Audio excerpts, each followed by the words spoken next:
ಏನು ಜಾಮಿಯಾ ಮಸೀದಿ ಉದ್ಘಾಟನೆಯಲ್ಲಿ ಏನು ತುಮಕೂರಿನಿಂದ ಆಗಮಿಸಿ ನಾನೆಲ್ಲೋ ಸಕಲೇಶ್ಪುರದಲ್ಲಿ 2 ಕಾರ್ಯಕ್ರಮ ಇದ್ದವು. ನಾನು ನನ್ನ ಪತ್ನಿ ಒಂದು ಅರ್ಧ ಗಂಟೆ ಇದ್ದು ಹೋಗೋಣ ಅಂತ ಬಂದ್ವಿ. ನಿಜವಾಗ್ಲೂ ತುಂಬ ಸಂತೋಷ ಆಯಿತು ಇವ್ರ ಮಾತುಗಳನ್ನು ಕೇಳಿ. ಹಿಂದಿಲಿ ಒಂದು ಮಾತಿದೆ, ನಜರ್ ಬದಲೇಗಾ ತೋ ನಜಾರಾ ಹಿ ಬದಲೇಗಾ.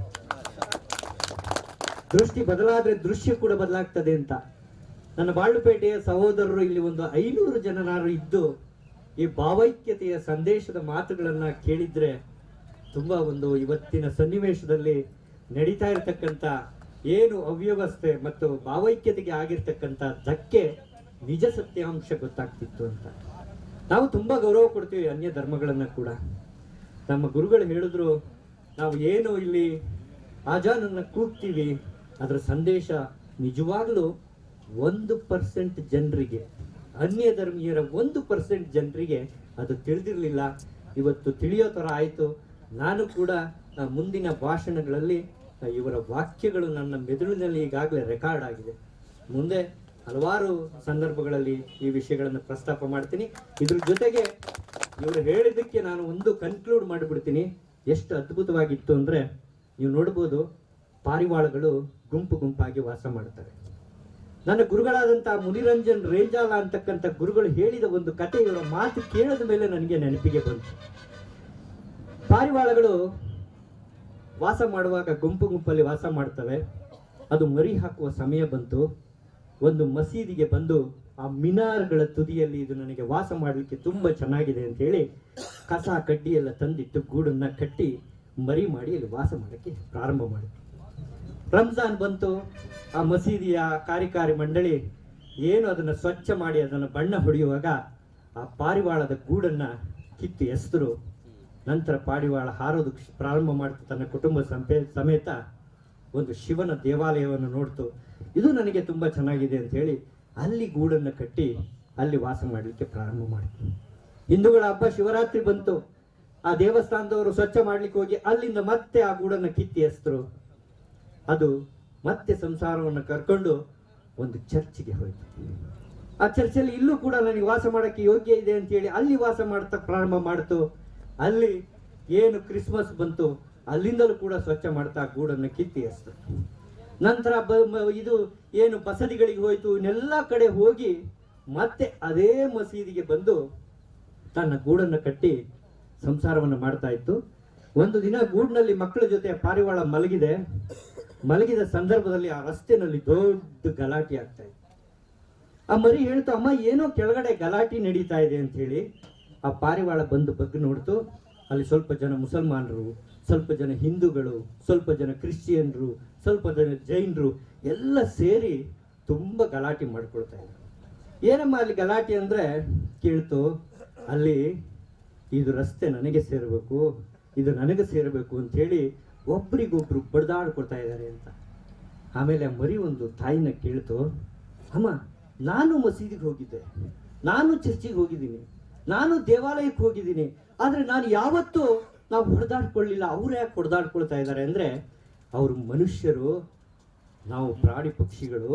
ಮನುಷ್ಯರು ಅವರು ಕೆಳಗಿದ್ದಾರೆ, ನಾವು ಹಾಗಾಗಿ ಮೇಲಿದ್ದೀವಿ, ನಮ್ಮ ವಾಸ ಮಿನಾರ್ ಮೇಲೆ ಮೇಲಿದ್ದೀವಿ ಅಂತ ಅದ್ಭುತವಾದ ಸಂದೇಶವನ್ನ ಗುರುಗಳು ನಮಗೆಲ್ಲ ಸಾರಿದ್ದಾರೆ. ಎಷ್ಟು ಅದ್ಭುತವಾಗಿ ಹೇಳಿದ್ರು ಅಂದರೆ, ಶಿವ ಒಬ್ಬನೇ, ಅಲ್ಲಾನು ಅವನೇ, ಎಲ್ಲರೂ ಅವನೇ, ಮನುಷ್ಯ ಒಬ್ಬನೇ, ರಕ್ತ ಒಂದೇ, ಸಿಸ್ಟಮ್ ಒಂದೇ ಅಂದ್ರು. ಇದಕ್ಕಿಂತ ಸರಳವಾಗಿ ಹೇಳಲಿಕ್ಕೆ ಸಾಧ್ಯನೇ ಇಲ್ಲ. ಹಾಗಾಗಿ ನಾವೆಲ್ಲ ಕೂಡ ನೋಡ್ತಕ್ಕಂಥ ದೃಷ್ಟಿಯನ್ನ ಬದಲು ಮಾಡ್ಕೊಳ್ಳೋಣ. ದೃಶ್ಯ ಕೂಡ ನಮ್ಮ ಮುಂದೆ ಅದ್ಭುತ ಆಗುತ್ತೆ. ಹಾಗಾಗಿ ಎಲ್ಲ ಸರ್ವ ಧರ್ಮೀಯರು ಕೂಡ ಒಟ್ಟಿಗೆ ಹೀಗೆ ಹೋದಾಗ ಭಾವೈಕ್ಯತೆಯ ಭಾರತವನ್ನು ಕಾಣಲಿಕ್ಕೆ ಸಾಧ್ಯ ಅಂತಕ್ಕಂಥ ಇವರ ಸಂದೇಶ ನನಗೆ ಮನಮುಟ್ಟಿ ಬಂದಿದೆ. ನಾನು ಕೂಡ ತಮ್ಮೆಲ್ಲರ ಜೊತೆ ಇನ್ನೂ ಅತ್ಯುತ್ತಮವಾದ ಬಾಂಧವ್ಯವನ್ನು ಇಟ್ಕೊಳ್ತಕ್ಕಂಥ ಒಂದು ಪ್ರೇರಣೆಯುಕ್ತವಾದ ಒಂದು ಸಂದೇಶವನ್ನು ಆ ಭಗವಂತ ಅಲ್ಲ, ಆ ಶಿವ ಇವರಿಂದ ಹೇಳಿಸಿದ್ದಾನೆ ಅಂತ ಹೇಳಿ ನಾವು ತಿಳ್ಕೊಂಡು ಇಲ್ಲಿ ಇವರ ಎದುರುಗಡೆ ತುಮಕೂರಿನಿಂದ ಬಂದಿದ್ದಾರೆ. ನಾನಿಲ್ಲಿ ಸ್ಥಳೀಯನಾಗಿ ನನಗೆ ಮಾತಾಡಕ್ಕೆ ತಾವೆಲ್ಲ ಅವಕಾಶ ಕೊಟ್ಟರಲ್ಲ, ಆ ಒಂದು ಪ್ರೀತಿಯನ್ನು ನಾನು ಯಾವತ್ತೂ ಕೂಡ ಜೀವನದಲ್ಲಿ ಮರೆಯೋದಿಲ್ಲ. ಎಲ್ಲರಿಗೂ ಒಳ್ಳೆಯದಾಗಲಿ. ನಮಸ್ಕಾರ.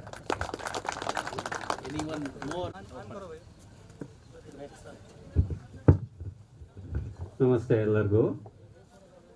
ಗುರುಗಳು ಎಲ್ಲರೂ ಪ್ರವಚನವನ್ನು ಮಾಡಿ ತಿಳಿಸಿದರು. ಇದ್ರ ಬಗ್ಗೆ ಒಂದೆರಡು ಮಾತು ಹೇಳಬೇಕು ಅಂತಂದರೆ, ಮನುಷ್ಯ ಎತ್ತರಕ್ಕೆ ಆಕಾಶಕ್ಕೆ ಹಾರೋದು ಕಲ್ತ, ಆಕಾಶನ ಬಗದು ನೋಡೋದು ಕಲ್ತ. ಹಾಗೆ ತಳ ರಸತಾಳ ಭೂತಾಳ ಅಂತೀವಿ, ಭೂತಾಳನ್ನು ಬಗದು ನೋಡೋದು ಕಲ್ತ. ಆದರೆ ಈ ಭೂಮಿ ಮೇಲೆ ನೈಜ ಬಾಳ್ಮೆಯನ್ನು ಹೇಗೆ ಬಾಳಬೇಕು ಅನ್ನೋದನ್ನು ಕಲೀಲಿಲ್ಲ. ಇದು ಒಂದು ದೇಶದ ದುರಂತ ಅಲ್ಲ, ಇದು ವಿಶ್ವದ ದುರಂತ ಈಗ ಆಗ್ತಾ ಇದೆ. ಆದ್ದರಿಂದ ಇನ್ನಾದರೂ ನಾವು ಇಂಥ ಗುರುಗಳ ಕಲ್ಪನೆಯನ್ನು ಅರ್ಥ ಮಾಡಿಕೊಂಡು ನೈಜ ಬಾಳ್ಮೆಯನ್ನು ಬಾಳೋಣ ಅಂಥೇಳಿ ಆಶಿಸ್ತೀನಿ. ಎಲ್ಲರಿಗೂ ನಮಸ್ಕಾರ.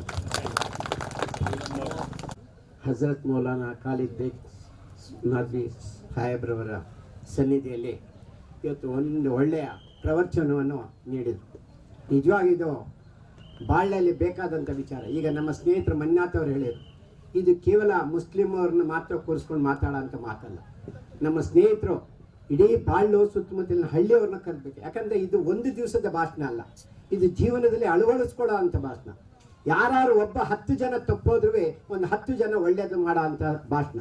ವಿಚಾರ ಜನಗಳಿಗೆ ಜೀವನಕ್ಕೆ ಬೇಕಾದ ವಿಚಾರ. ವೇದಿಕೆ ಮೇಲೆ ಎಲ್ಲ ಏನೇನೋ ಮಾಡ್ತಾರೆ, ನಾನು ಅದು ಮಾಡ್ತೀನಿ ಇದು ಮಾಡ್ತೀನಿ, ಅದಲ್ಲ. ಜೀವನಕ್ಕೆ ಅಳವಡಿಸ್ಕೊಳ್ಬೇಕಾದಂಥ ವಿಚಾರಗಳನ್ನು ಹೇಳಿದಾಗ ಅದರಲ್ಲಿ ನಾವು ಪಾಲ್ಗೊಳ್ಬೇಕು.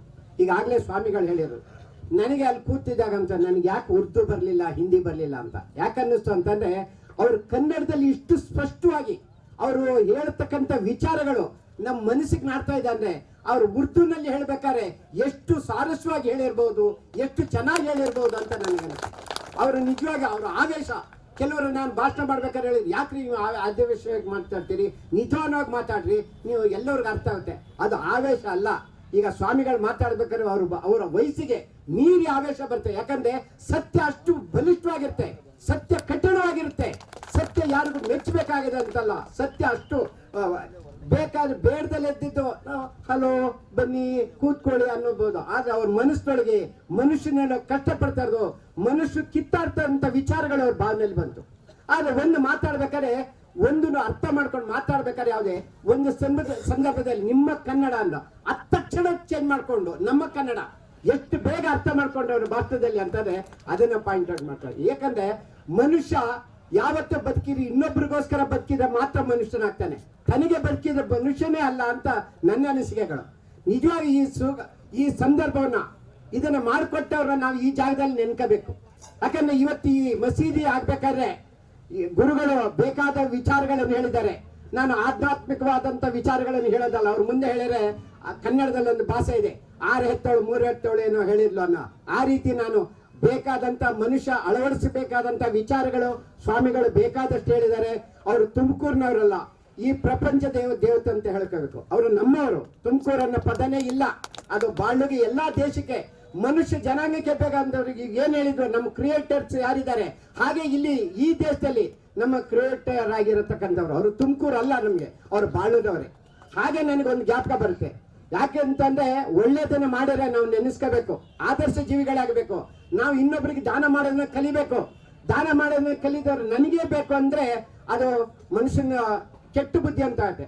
ಯಾಕಂತಂದ್ರೆ ಈ ಮಸೀದಿಯ ಒಂದು ವಿಚಾರ. ಯಾಕಂದ್ರೆ ಹೊರಗಡೆ ಇರತಕ್ಕಂತ ಎಲ್ಲರೂ ತಾವೆಲ್ಲ ಬಂದಿದ್ರಿ, ಇಲ್ಲಿರತಕ್ಕಂಥ ಖಾದ್ರಿ ಬೇರಿ ಅಂತವ್ರು ಒಬ್ರು ಬೇರಿ ಕಾಂಟ್ರಾಕ್ಟರ್ ಅವರು ಮಂಗಳೂರಿಂದ ಬಂದಂತವ್ರು ಅವರಿಗೆ ತುಂಬಾ ಮಕ್ಕಳು 8 ಈಗೆಲ್ಲ ಅವ್ರ ಮಕ್ಕಳು ಇಲ್ಲಿರ್ಬೋದು, 8-10 ಗಂಡು ಮಕ್ಕಳು ಹೆಣ್ಣು ಮಕ್ಕಳು ಎಲ್ಲ ಸಂಸಾರ, ಇನ್ನೂ 2 ಜನ ಅವ್ರ ಮನೆಯಲ್ಲಿ ಸಾಕ್ತಾ ಇದ್ದು ನಾವು ನೋಡಿದಾಗೆ. ಅಂತ ಜಾಗದಲ್ಲಿ ಅವರಿಗೆ ಒಂದು ತುಂಡು ಜಾಗ ಇಲ್ಲಿ ಬಾಳ್ಲಪೇಟೆಯಲ್ಲಿ ಇರಲಿಲ್ಲ.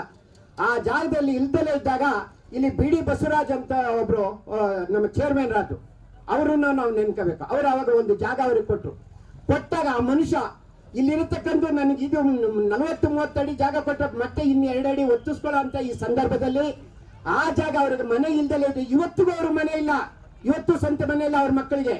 ಆದ್ರೆ ಆ ದಿವಸದಲ್ಲಿ ಮಸೀದಿಗೆ ಜಾಗನ ಬಿಟ್ಕೊಟ್ರು. ನಾವು ನಿಜವಾಗಿ ನಾವು ಅವ್ರನ್ನ ನೆನ್ಕೋಬೇಕು. ಮನುಷ್ಯನಿಗೆ ಕೊಡುವಂತ ಶಕ್ತಿ ಇರಬೇಕು.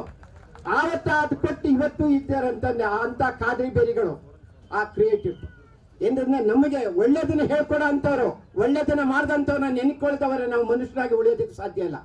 ಅದೇ ರೀತಿಯ ಆ ಜಾಗ ಕೊಟ್ಟಿದ ತಕ್ಷಣ ಈ ಊರಿನಲ್ಲಿರ್ತಕ್ಕಂಥ ಪ್ರತಿಯೊಬ್ಬರು ಅವರು ಇವರು ಎಲ್ಲರೂ ಯಾರು ಶ್ರೀಮಂತ ಬಾಳ್ಲಪೇಟೆಯಲ್ಲಿ 5 ಎಕರೆ ಇಟ್ಟಂತ ಕಾಫಿ ಬೆಳೆಗಾರ ಯಾರು ಇಲ್ಲ. ಪಕ್ಕದಲ್ಲಿ ಬೆಳಗೋಡಿಂದ ಆಚೆ ಇರ್ಬೋದು. ಆದ್ರೆ ಅಂಥವ್ರೇ ಇಲ್ಲಿ ಇಂಥ ಹೈವೇ ರೋಡ್ನಲ್ಲಿ ಒಂದು ಮಸೀದಿನ ಮಾಡಿದಾಗ ಇಲ್ಲಿರತಕ್ಕಂಥ ಒಂದು ವಿಶೇಷ ಅಂದ್ರೆ ಆ ಸ್ಥಾನದ ಗೌರವ ಇರ್ಬೋದು. ಇಲ್ಲಿರತಕ್ಕಂಥ ಎಲ್ಲರೂ ನಾವೇಕಂದ್ರೆ ನಾನು ಚನ್ನಪಟ್ಟಣದಲ್ಲಿ ಭಾಷಣ, ತುಮಕೂರಲ್ಲಿ ಭಾಷಣ ಮಾಡಿದ್ರೆ ಏನೋ ಹೇಳ್ಬೋದು. ಆದ್ರೆ ಹುಟ್ಟಿದವರು ನನ್ನ ಮನೆ ಇಲ್ಲೇ ಪಕ್ಕದಲ್ಲಿ, 2 ಮಾರು ಹೋದ್ರೆ ನನ್ನ ಮನೆ ಇಲ್ಲಿ 40-50 ವರ್ಷದಿಂದ ಇಲ್ಲೇ ಹುಟ್ಟಿದಂತ ಜಾಗ. ಇಲ್ಲೇ ನಾನು ನಿಮ್ಮ ಮುಂದೆ ಮಾತಾಡ್ಬೇಕಂದ್ರೆ ನನ್ನ ಈ ಮುಸ್ಲಿಂ ಸಹೋದರರು ಏನಿದ್ದಾರೆ ಅವ್ರ ಬಾಂಧವ್ಯ ನಮ್ಮಲ್ಲಿ ಅವರಲ್ಲಿ ಯಾವ ತರ ಇರ್ಬೋದು ಅಂತ ನೀವು ಯೋಚನೆ ಮಾಡ್ಬೋದು. ನಮಗೆ ಬೇಕಾಗಿರೋದು ಅದು. ಯಾಕಂದ್ರೆ ಮನುಷ್ಯ ಎಲ್ಲೋ ಹೋಗ್ಬಿಟ್ಟು ನಾನು ದೊಡ್ಡವನು ಅಂತ ಭಾಷಣ ಮಾಡೋದು ದೊಡ್ಡದಲ್ಲ. ನಮ್ಮ ಹುಟ್ಟು ಊರಿನಲ್ಲಿ ನನ್ನ ಮನೆಯಲ್ಲಿ ನನಗೆ ಗೌರವ ಬೇಕು. ನನ್ನ ಯೋಚನೆ ನಾನು ಮನೆಯಲ್ಲಿ ಕೆಟ್ಟದ್ದು ಮಾಡಿಬಿಟ್ಟು ಹೊರಗಡೆ ಭಾಷಣ ಮಾಡಿದ್ರೆ ನನ್ನ ಮಕ್ಳು ಏನ್ ಹೇಳ್ತಾರೆ, ನೀನು ಭಾಷಣ ಮಾಡಕ್ಕೆಲ್ಲ ಯಾಕೆ ಮನೇಲಿ ಇರಕ್ ಲಾಯಕ್ಕಲ್ಲ ಅಂತ. ಆಗ ನಾನು ಹುಟ್ಟು ಊರಿನಲ್ಲಿ ಇವತ್ತು ನನಗೆ ಭಾರಿ ಸಂತೋಷ ಆಗ್ತಾ ಇದೆ. ಭಾರಿ ಸಂತೋಷ ಅಂದ್ರೆ ಇದಕ್ಕಿಂತ ಸಂತೋಷ ಯಾವುದೂ ಇಲ್ಲ. ಈ ಊರಲ್ಲಿ ಇಲ್ಲಿ ನನ್ನ ಮನೆ ಪಕ್ಕದ ಮಸೀದಿನಲ್ಲಿ ನಾನು ಮಾತಾಡ್ತಾ ಇದ್ದೀನಿ ಅಂದ್ರೆ ಆ ಸಂತೋಷದ ಜೊತೆಗೆ ಇಲ್ಲಿ ನಾವು ಕಲಿಯುವಂಥದ್ದು ಬೇಕಾದಷ್ಟಿದೆ, ಕೊಡುವಂಥದ್ದು ಕಲಿಬೇಕು. ಯಾಕಂದ್ರೆ ಒಂದೇ ಒಂದು ಉದಾಹರಣೆಗಳನ್ನು ಹೇಳ್ತೀವಿ. ಒಬ್ಬ ಹುಡುಗ ಒಂದು ಐಸ್ ಕ್ರೀಮ್ ತಿನ್ನೋದಕ್ಕೋಸ್ಕರ ಹೋಗ್ತಾನೆ. ಎಲ್ಲರಿಗೂ ಶ್ರೀಮಂತರಿಗೆ ದುಡ್ಡು ಕೊಡ್ಬೇಕು ಅಂತ ಇಲ್ಲ, ಎಲ್ಲರೂ ದುಡ್ಡು ನಮ್ಮ ಹತ್ರ ದುಡ್ಡಿಲ್ಲ ನಾವೇ ಏನ್ ಕೊಡೋದು ಅಂತಲ್ಲ, ಕೊಡಬೇಕು ಅನ್ನೋ ಮನಸ್ಸಿದ್ರೆ ಯಾವ ರೀತಿ ಕೊಡ್ಬೋದು ಅನ್ನೋದಕ್ಕೆ ಒಂದು ಉದಾಹರಣೆ. ಒಬ್ಬ ಐಸ್ ಕ್ರೀಮ್ ತಿನ್ನೋದಕ್ಕೆ ಹುಡುಗ, ಒಂದು 10 ವರ್ಷದ ಹುಡುಗ ಒಂದು ಹೋಟ್ಲಿಗೆ ಹೋಗ್ತಾನೆ, ಐಸ್ ಕ್ರೀಮ್ ಕೇಳ್ತಾನೆ. ಇದು ಎಷ್ಟು ಐಸ್ ಕ್ರೀಮು? ಸಪ್ಲೈಯರ್ ಬಂತಾರೆ ಇದಕ್ಕೆ 20 ರೂಪಾಯಿ ಅಂತಾನೆ. ಮತ್ತೆ ಇನ್ನೊಂದ್ಸರಿ ಕೇಳ್ತಾರೆ, ಅದಕ್ಕಿಂತ 15 ರೂಪಾಯಿ ಅಂತಾನೆ. ಇನ್ನೂ ಕಡಿಮೆ ಇದಿಲ್ವ ಅಂತ ಆವಾಗಲೇ ಸಪ್ಲೈಯರ್ಗೆ ಆಗ್ಲೇ ಸಿಟ್ಟು ಬಂದ್ಬಿಡುತ್ತೆ. ಇದೇ ನೀವು ಬಂದಿರೋದು ಬರೀ ರೇಟಾಗಿ ಕೇಳ್ತಾ ಇಲ್ಲ. ಆಗ ಇನ್ನೊಂದಿದೆ 12 ರೂಪಾಯಿ ಅಂತಾನೆ. ಹಾಗಾದ್ರೆ 12 ರೂಪಾಯಿ ಇದು ಐಸ್ ಕ್ರೀಮ್ ಕೊಡಿ ಅಂತಾನೆ. ಯಾರು? 10 ವರ್ಷದ ಬಾಲಕ. ಅವನ ಹತ್ರ 15 ರೂಪಾಯಿ ಇರುತ್ತೆ, 12 ರೂಪಾಯಿ ಕೊಡ್ತಾನೆ. 12 ರೂಪಾಯಿ ತಿಂತಾನೆ, 3 ರೂಪಾಯಿ ಟಿಪ್ಸ್ ಇಟ್ಬಿಟ್ಟು ಹೋಗ್ತಾನೆ.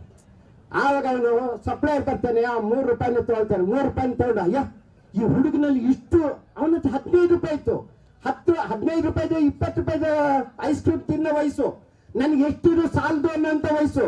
ಅಂತ ಸಮಯದಲ್ಲಿ ದೊಡ್ಡದು ಬಿಟ್ಟು 12 ರೂಪಾಯಿ ತೆಗೆದು ನನಗೆ 3 ರೂಪಾಯಿ ಕೊಟ್ಟಾಗಿದ್ದಲ್ಲ, ಕೊಡೋ ಅಂತ ಮನ್ಸಿದೆಯಲ್ಲ, ಇದೇನ್ ಸಂದೇಶ ಸಾರುತ್ತೆ?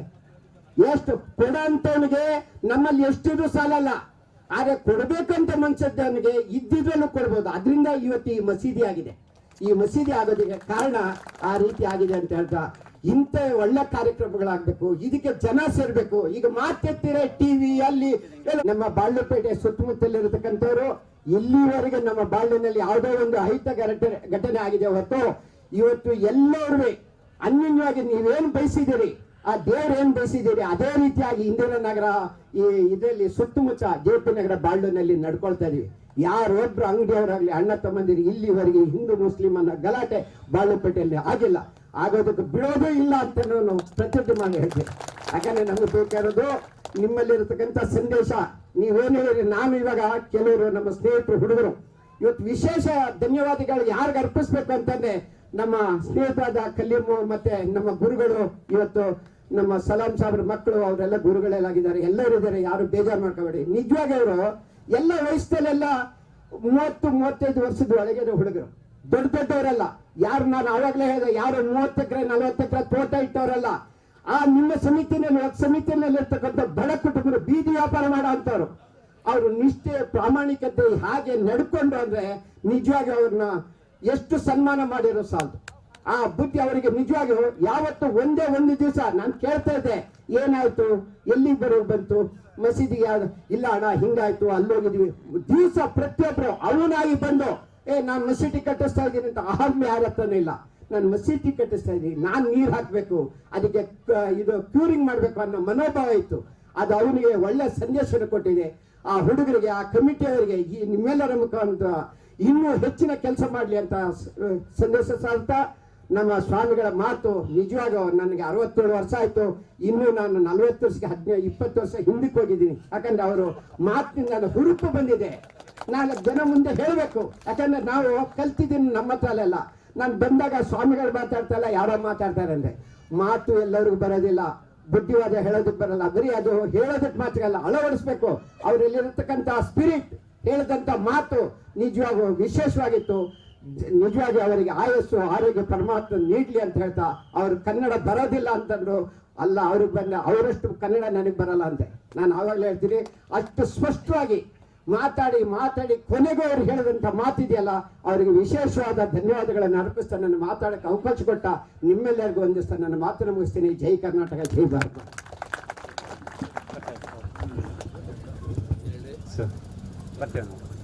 ಬರೀ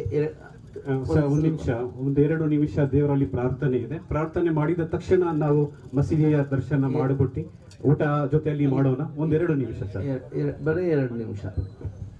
ಸ್ವಾಮಿ ವಿವೇಕಾನಂದ ಅವರು ಹೇಳ್ತಾರೆ, ಏಳಿ ಎದ್ದೇಳಿ ಗುರಿ ಮುಟ್ಟುವ ತನಕ ನಿಲ್ಲದಿರಿ. ನಮ್ಮ ಹಿರಿಯರು ಮತ್ತು ನಮ್ಮ ಗುರುಗಳು ಎಷ್ಟೋ ಮೆಸೇಜ್, ಗುರುಗಳು ಹೇಳಿದ್ರು ನನಗೆ ಕನ್ನಡ ಬರೋದಿಲ್ಲ ಅಂತ. ಗುರುಗಳ ಭಾಷಣ ಕೇಳಿದ ನಂತರ ನನಗೆ ಹೆದರಿಕೆ ಆಗ್ತಾ ಇದೆ, ನಾನು ಏನು ಮಾತಾಡಲಿ ಅಂತ. ನಾನು ದೇವರಲ್ಲಿ ಪ್ರಾರ್ಥಿಸುತ್ತೇನೆ, ನಮ್ಮೆಲ್ಲರಿಗೂ ಶಾಂತಿ, ಸುಖ, ನೆಮ್ಮದಿ ಸಿಗಲಿ. ಮತ್ತು ಗುರುಗಳಿಗೆ ರಿಕ್ವೆಸ್ಟ್ ಮಾಡ್ತೀನಿ, ದೇವರಲ್ಲಿ ಪ್ರಾರ್ಥನಾದ ನಂತರ ನಾವು ಈ ಕಾರ್ಯಕ್ರಮವನ್ನು ಮುಗಿಸಬೇಕೆಂದು. ಮತ್ತು ಅದರ ಮುಂಚೆ ಮಸೀದಿಯಲ್ಲಿರುವ ಎಲ್ಲ ಕಾರ್ಯಕರ್ತರು ಮತ್ತು ನಮ್ಮ ಫ್ರೆಂಡ್ಸ್ ಒಳಗೆ ಬಂದ್ಬಿಡಿ. 2 ನಿಮಿಷ ಪ್ರಾರ್ಥನೆ ಆಗುತ್ತೆ. ಪ್ರಾರ್ಥನೆ ಆದ ನಂತರ ನಾವು ಮಸೀದಿಯೊಳಗೆ ಹೋಗ್ಬಿಟ್ಟು ದರ್ಶನ ಮಾಡಿ ಆಮೇಲೆ ನಾವು ಊಟ ಮಾಡೋಣ ಇನ್ಶಾಅಲ್ಲ. बिस्मिल्लाहिर्रहमानिर्रहीम। एक बात मैंने किया, 2 मिनट, सिर्फ 2 मिनट आप सबको बोलता हूँ, जितने मुसलमान यहाँ पर जमा हुए हैं, हमारा मुल्क, ये हमारा देश जितना प्यारा है, मैं पूरी दुनिया को जानता हूँ। ये मोहब्बत की ज़मीन है, यहाँ नफ़रत नहीं चल सकती। एक बात समझ लो अच्छी तरह से, मैं पूरी दुनिया को जानता हूँ, मैं पूरी दुनिया से वाकिफ़ हूँ। हमारे देश में जो प्रीति मोहब्बत है वो कहीं दूसरे मुल्क में नहीं है। गलती हमारी है कि हम मोहब्बतों को बांटते नहीं। आज ये इस मुल्क में याद रख लो, नफ़रत की हवाएं नहीं चलेंगी। आप सबको मैं बता रहा हूँ, कभी कभी गलती हमसे भी होती है कि नफ़रत के मुकाबले में हम भी नफ़रत की ज़बान बोलने लगते हैं, तो जितने प्यार करने वाले हैं वो सब दूर हो जाते हैं। मैं आप सबसे कहता हूँ कि आज ये इतना प्यारा मंजर है, ये असल मस्जिद है, याद रखिए, ये असल मस्जिद का इफ्तिताह, इनाग्रेशन है, याद रख लो कि यहाँ का हर कम्युनिटी का आदमी यहाँ आए और मस्जिद के इफ्तिताह में रहे। ये मोहब्बत आप बांटना छोड़ दिए, इसलिए ये गलत फहमियाँ हैं। अभी एक साहब आए, इन्होंने कहा 1% लोगों को भी मालूम नहीं है कि अजान तुम क्या पुकारते हो।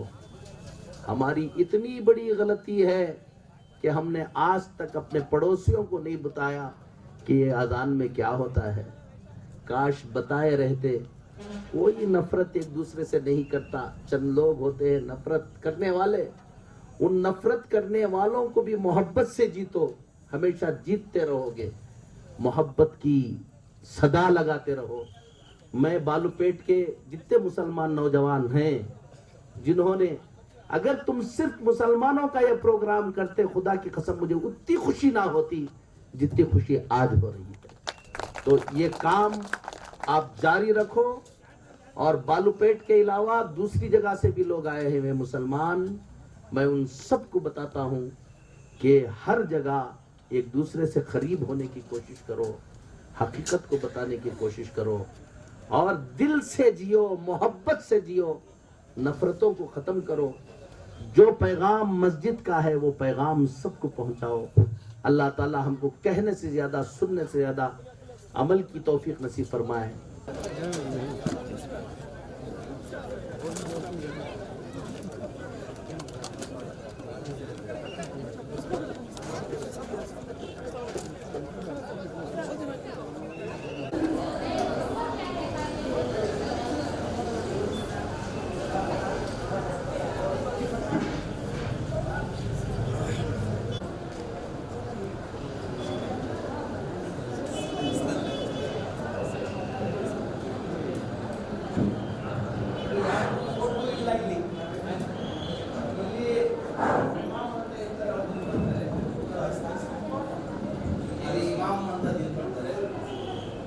ಎಲ್ಲರೂ ಇಲ್ಲಿ ಒಂದೇ ಲೈನ್ ನಲ್ಲಿ ನಿಂತ್ಕೊಳ್ತಾರೆ. ದೊಡ್ಡ ಶ್ರೀಮಂತರಿಗೆ ಆ ಜಾಗ, ಬಡವರಿಗೆ ಆ ಜಾಗ, ಅವನಿಗೆ ಆ ಜಾಗ, ಯಾವುದು ಜಾಗ ಯಾರಿಗೂ ಇಲ್ಲ. ಎಲ್ಲರೂ ಈ ಅಲ್ಲಾಹನ ಮುಂದೆ ಎಲ್ಲ ಸಮ, ಒಂದೇ ಇದರಲ್ಲಿ ಎಲ್ಲ. ಒಂದು ರಾಜ ಇದ್ರು, ಒಂದು ಗುಡ್ಸ್ನಲ್ಲಿ ಇರುವ ಬಡವನು ಇಲ್ಲಿ ಬಂದ ಮೇಲೆ ಒಂದೇ ಲೈನಲ್ಲಿ ನಿಂತ್ಕೊಂಡು, ರಾಜನಿಗೆ ಬೇರೆ ಯಾವುದು ಜಾಗ ಇಲ್ಲ, ರಿಸರ್ವ್ ಮಾಡಂಗಿಲ್ಲ. ಯಾರು ಬಂದು ಬರ್ತಾರೆ ಮತ್ತೆ ನಿಂತ್ಕೊಳ್ಬೇಕು. ರಾಜ ಒಂದ್ ಸ್ವಲ್ಪ ಲೇಟ್ ಆಗಿ ಬಂದ್ರೆ ಹಿಂದೆ ನಿಂತ್ಬೇಕು. ಯಾವುದು ಫೋಟೋಗಳಿಲ್ಲ, ಏನು ಇಲ್ಲ. ಇದು ಇಲ್ಲಿ ನಿಂತ್ಕೊಂಡು ಭಾಷಣ ಮಾಡೋದು. ಜುಮ್ಮಾ ಶುಕ್ರವಾರ ಸ್ಪೆಷಲ್ ನಮಾಜಿ ಆಗುತ್ತೆ. ಇಲ್ಲಿ ನಿಂತ್ಕೊಂಡು ಭಾಷಣ ಮಾಡ್ತಾರೆ. ಅಲ್ಲಿ ಒಬ್ಬ ಇಮಾಮ್ ಅಂತ ನಿಂತ್ಕೊಳ್ತಾರೆ. ಹಿಂದೆ ಎಲ್ಲ ಒಂದು ಲೈನ್ ಅಲ್ಲಿ ನಿಂತ್ಕೊಂಡು ಬೆಳಗಿನ ಜಾವ 2 ರಕಾತ್ ಅಂತೀವಿ, 2 ರಕಾತ್ ಮಾಡ್ತೀವಿ. ಮಧ್ಯಾಹ್ನ 4 ರಕಾತು. ತಿರ್ಗಾ ಈ ಸೂರ್ಯ ಮುಳುಗಕ್ ಮುಂಚೆ ಒಂದ್ಸತಿ, ಸೂರ್ಯ ಮುಳುಗ್ ಮೇಲೆ ದಿನ ಹೋಯ್ತು ಒಂದ್ಸತಿ ಆರಾಧನೆ ಮಾಡ್ಬೇಕು. ಮಲಿಕೊಳಕ್ ಹೋಗ್ತೀವಲ್ಲ ಆವಾಗ ಒಂದ್ಸತಿ, ಬೆಳಿಗ್ಗೆ ಎದ್ದೊಳ್ತೀವಲ್ಲ ಫಸ್ಟ್ ಆರಾಧನೆ ಮಾಡಬೇಕು. ನಾವೆಲ್ಲ ಕೆಲಸ ಮಾಡಕ್ ಹೋಗ್ಬೇಕು. ಆ ದೇವರಿಂದ ಶಕ್ತಿ ಕೇಳಿ. ತಿರ್ಗಾ 1 ಗಂಟೆಗೆ 2 ಗಂಟೆಗೆ ಎಲ್ಲ ಸೂರ್ಯ ನಮ್ಮ ನೂನ್ ಆಗತ್ತೆ. ನೂನ್ ಆದ್ಮೇಲೆ ಆಫ್ಟರ್ನೂನ್ ನಮ್ಮ ದಿನ ಅರ್ಧ ಆಗಿ ತಿರ್ಗಾ ಶುರು ಆಗ್ತಾ ಇದೆ. ಆವಾಗ ಒಂದ್ಸತಿ ಬಂದು ಆರಾಧನೆ ಮಾಡಬೇಕು. 5 ಗಂಟೆಗೆ ಸೂರ್ಯ ಮುಳುಗದ ಒಂದ್ ಸ್ವಲ್ಪ ಮುಂಚೆ ಆಫೀಸ್ಗಳಿಂದ ಎಲ್ಲ ಎಲ್ಲಿಗೆ ಬರ್ತೀವಿ, ಮನೆಗಳಿಗೆ ಬರ್ತೀವಿ. ರೈತ ಇದ್ರೆ ಅವ್ರ ಮನೆಗೆ ಬರ್ತಾರೆ, ಎಲ್ಲಾರು ಮನೆಗೆ ಬರ್ತಾರೆ.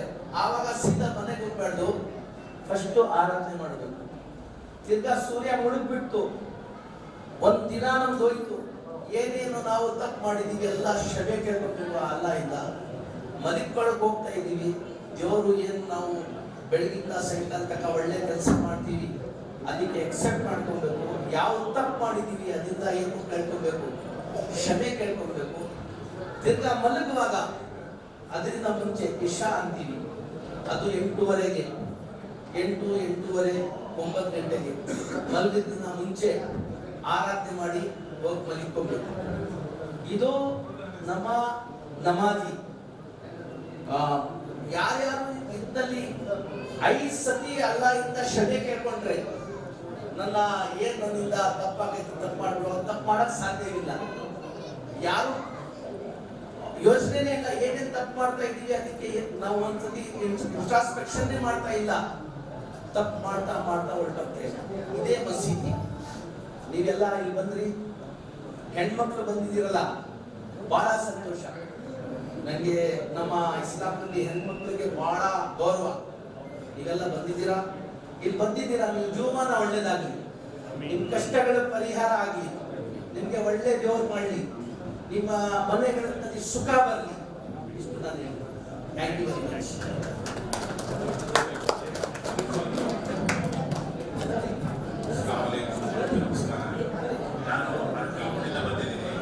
ನನಗೆ ನಿಜವಾಗ್ಲೂ ಬಹಳ ಹೆಮ್ಮೆ ಆಗ್ತಾ ಇದೆ, ಬಹಳ ಖುಷಿ ಆಗ್ತಾ ಇದೆ. ಯಾಕಂದ್ರೆ ಇದೊಂದು ನಮ್ಮ ದೇಶದಲ್ಲಿ ಯೂನಿಟಿ ಡೈವರ್ಸಿಟಿ ಅಂತ ಏನು ಹೇಳ್ತೀವಿ, ಇದೇ ಭಾವೈಕ್ಯತೆ ಒಂದು ಸಾರಿ. ಇದು ನಿಜವಾಗ್ಲೂ ನನಗೆ ನನ್ನ ಮೈ ಮೇಲೆ ಒಂಥರ ಮುಳ್ಳು ಬಂದಂಗೆ ಆಗ್ತಾ ಇದೆ, ಅಷ್ಟು ಖುಷಿ ಆಗ್ತಾ ಇದೆ. ನಾನು ಎಲ್ಲಾ ಬಾಳುಬೇಟೆ ಎಲ್ಲಾ ಸಮುದಾಯದ ಜನಗಳಿಗೆ ನಾನಿವತ್ತು ಹೃದಯಪೂರ್ವಕವಾದಂತಹ ಒಂದು ಧನ್ಯವಾದವನ್ನು ಇವತ್ತು ಅರ್ಪಿಸ್ತೇನೆ. ಹಾಗೂ ನಮ್ಮ ಗುರುಗಳು ಬಹಳ ಅರ್ಧ ಮುಕ್ಕಾಲು ಗಂಟೆ ಮಾತಾಡಿ ತಾವೆಲ್ಲ ಬಹಳ ಖುಷಿಯಾಗಿದೆ. ಅವರು ಹೇಳದಂಗೆ ಲೇಡೀಸ್ ಎಲ್ಲ ಈ ಪ್ರೇರಣಾ ಒಳಗಡೆ ಬಂದಿದ್ದೀರಾ, ನಿಜವಾಗ್ಲೂ ಬಹಳ ಖುಷಿ ಆಗ್ತಾ ಇದೆ. ಇಸ್ಲಾಂ ಧರ್ಮದಲ್ಲಿ ಯಾವುದೇ ತರಹದ ಒಂದು ನಿರ್ಬಂಧ ಇಲ್ಲ. ನಾವು ತಿಳ್ಕೊಂಡಿದ್ದು ತಪ್ಪು. ನಾವು ಹೆಂಗಸರು ಒಳಗಡೆ ಬರೋಂಗಿಲ್ಲ, ನಾನ್ ಮುಸ್ಲಿಮ್ಸ್ ಒಳಗಡೆ ಬರೋಂಗಿಲ್ಲ, ಬೇರೆ ಜಾತಿಯವರು ಒಳಗಡೆ ಬರೋಂಗಿಲ್ಲ. ಆ ತರದ ಯಾವುದೇ ಒಂದು ನಿರ್ಬಂಧ ಇಲ್ಲ. ಇದು ನಮ್ಮ ಒಂದು ತಪ್ಪು ಕಲ್ಪನೆಗಳು. ನಾವೇ ಇವತ್ತು ನಮ್ಮ ಇಸ್ಲಾಂ ಧರ್ಮದಲ್ಲಿ ನಾವೇ ಮುಸ್ಲಿಂ, ನಾನು ಮುಸ್ಲಿಂ ಆಗಿ ಹೇಳ್ತಾ ಇದ್ದೀನಿ, ನಾವೇ ಇವತ್ತು ಅಡ್ಡಗೋಡೆ ಒಂದು ಅಡ್ಡ ಡೋರಲ್ಲಿ ನಿಂತಿದ್ವಿ. ನಾವು ಒಳಗಡೆ ಬರಕ್ ಬಿಡ್ತಾ ಇಲ್ಲ. ಅವ್ರಿಗೆ ನಮ್ಮ ಒಂದು ಭಾವೈಕ್ಯತೆ, ನಮ್ಮ ಒಂದು ಒಳ್ಳೆತನ ಅವರಿಗೆ ತೋರಿಸಿದ್ರೆ ನಾವು 5 ಸತಿ ಪ್ರಾರ್ಥನೆ ಮಸೀದಿ ಮಾಡ್ತೀವೋ ಬೇರೆ ಜನಾಂಗದವ್ರು ಅದು ನೋಡಕ್ ಬರ್ತಾರೆ. ಯಾವತ್ತಾದ್ರೂ ಅವ್ರು ಯಾರು ನೋಡಲ್ಲ. ನಾವು 30 ದಿನ ಉಪವಾಸ ಇರ್ತೀವಿ ರಂಜಾನ್ ಹಬ್ಬದಲ್ಲಿ, ಅವ್ರು ಯಾರು ಅದನ್ನು ನೋಡಲ್ಲ. ನಾವು ಹಜ್ಗೆ ಹೋಗ್ತೀವಿ, ಹಜ್ ಯಾರು ಬಂದು ಯಾವೇ ಬೇರೆ ಜಾತಿಯವ್ರು ಯಾರು ಬಂದು ನೋಡಲ್ಲ. ನಮ್ಮ 5 ಫರ್ಜ್ ಏನಿದೆಯೋ ಆ ಕಾರ್ಯಕ್ರಮ ಯಾರು ನೋಡಲ್ಲ.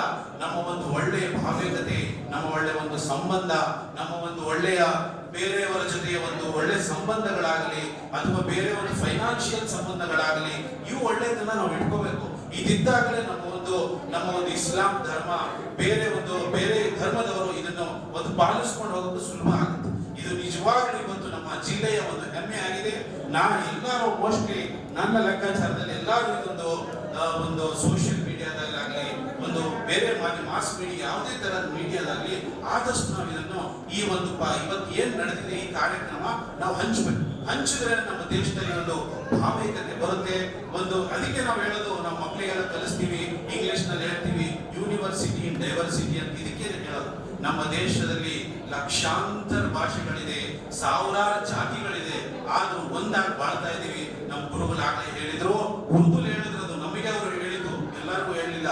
ಏನಂತ ಹೇಳಿದ್ರು ಅವರು ಅಂದ್ರೆ, ನಮ್ಮ ದೇಶದ ತರ ಯಾವ ಪ್ರಪಂಚದಲ್ಲಿ ಯಾವ ದೇಶದಲ್ಲಿ ಯಾವ ಸತ್ಯವಾದ ನಾನು ಮಸೀದಿ ಅಂತ ಹೇಳ್ತಾ ಇದ್ದೀನಿ, ನಮ್ಮ ದೇಶದ ತರ ಯಾವ ದೇಶ, ನಮ್ಮ ದೇಶ ಪ್ರಪಂಚದಲ್ಲಿ ಎಲ್ಲೇ ಹೋಗ್ಲಿ ಇಂಡಿಯನ್ಸ್ ಅದರ ಒಂದು ಬೆಲೆ ನೋಡಿ. ಇವತ್ತು ಯುಕ್ರೇನ್ನಿಂದ ಎಷ್ಟು ಬೇಗ ತಂದ್ರು ನಮ್ಮ ದೇಶದಲ್ಲಿ, ನಮ್ಮ ಮಕ್ಕಳಿಗೆ ಎಷ್ಟು ಬೇಗ ತಂದ್ರು. ಇದೇ ನಮ್ಮ ಒಂದು ದೇಶದ ಒಂದು ದೊಡ್ಡಸ್ಗೆ ಒಂದು ಗ್ರೇಡಿಂಗ್. ಅದಕ್ಕೆ ನಾನು ನಿಜವಾಗ್ಲೂ ಖುಷಿ ಆಗ್ತಾ ಇದೆ, ಬಹಳ ಖುಷಿ ಆಯ್ತು. ನಾನು ಬಿಸ್ನೆಸ್ ಮ್ಯಾನ್, ಆದ್ರೂ ನಾನು ಇವತ್ತು ಇನ್ಕಮ್ ಟ್ಯಾಕ್ಸ್ ಫೈಲಿಂಗ್ ಮಾಡೋದಿತ್ತು, ಅದನ್ನು ಬಿಟ್ಟು ನಾನು ನಮ್ಮ 2-3 ಜನ ನಮ್ಮ ನೆಂಟರುಗಳೆಲ್ಲ ಹೇಳಿದ್ರು ಬನ್ನಿ ಹೋಗಿ ಬರೋಣ ಬಾಳುಪೇಟೆಗೆ ಅಂತ. ಇವತ್ತು ಎಲ್ಲರೂ ಸೇರ್ತಾ ಇದೆ, ಎಲ್ಲಾ ಜಾತಿಯವರಲ್ಲಿ ಸೇರ್ತಾ ಇದೆ. ಇದಕ್ಕೆ ನಾನು ನಿಜವಾಗ್ಲೂ ನಾನು ಬಿಸಿ ಶೆಡ್ಯೂಲ್ ಬಿಟ್ಟು ಇವತ್ತು ಬಂದೆ. Really I am very proud of this today's function. I'm really very proud of it. Thank you one and all.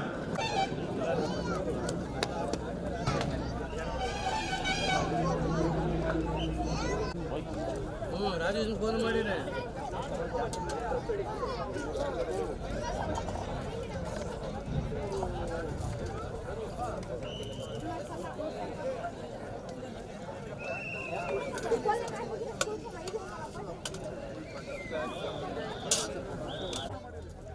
ಸಾಂಬಾರಣ